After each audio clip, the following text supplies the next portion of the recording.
Bien, alors l'exercice 54 de la fiche. Donc ici, il y a un petit habillage concret. Donc F de T est la concentration d'un médicament dans le sang en grammes par litre. Et T est le temps exprimé en heures. Alors, dans un premier temps, on doit démontrer que grand F est une primitive de petit f. Donc on doit dériver grand F et trouver petit f. Alors, grand F, on nous le donne comme ça, c'est 5 moins E de moins T. Moins f de t, c'est-à-dire moins 5 fois t, e de moins t. Alors quand on va dériver, ça pose aucun problème, c'est une constante en multiplication, et là, on a un produit u fois v. Donc je dérive, ça fait moins 5, dérivé de e de moins t, moins e de moins t, moins 5, et là je vais dériver ma forme u fois v, donc ça fait 1 fois e de moins t, plus t fois moins e de moins t.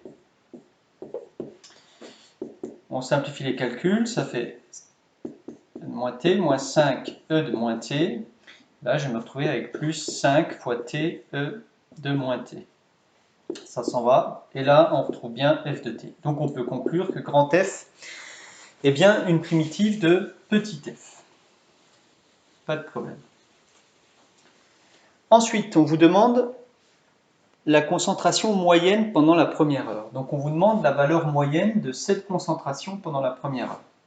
Alors, si on regarde ce que c'est que la concentration, c'est une courbe qui va ressembler à ça.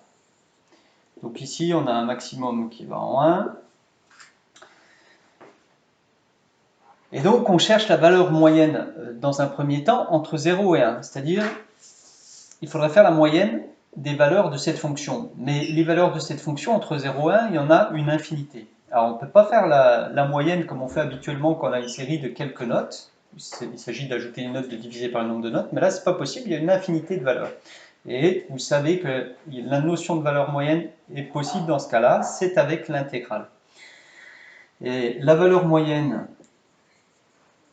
entre 0 et 1, elle est définie comme ça. 0 et 1 vaut,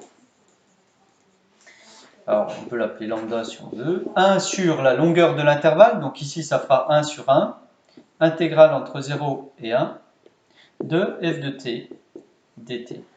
Donc, ça nous donne, alors le 1, ça reste 1, là je vais trouver une primitive de f, ça tombe bien, on vous l'a fait trouver avant, entre 0 et 1. Et je n'ai plus qu'à remplacer t par 1, moins, on remplace t par 0. Ce qui donne ici, alors là il faut faire attention, ça c'est source d'erreur, hein, ça fait e de moins 1, moins 5 fois 1 fois e de moins 1, moins, cette fois-ci je mets une parenthèse pour mettre f de 0.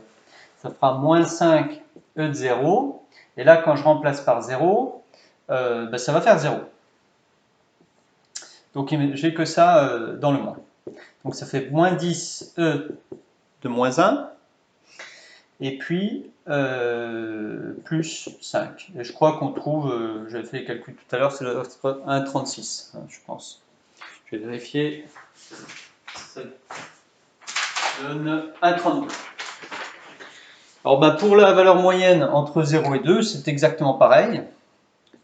Donc ici, à la place de 1 divisé par 2, ça fait la longueur va être de 2, donc 1 divisé par 2.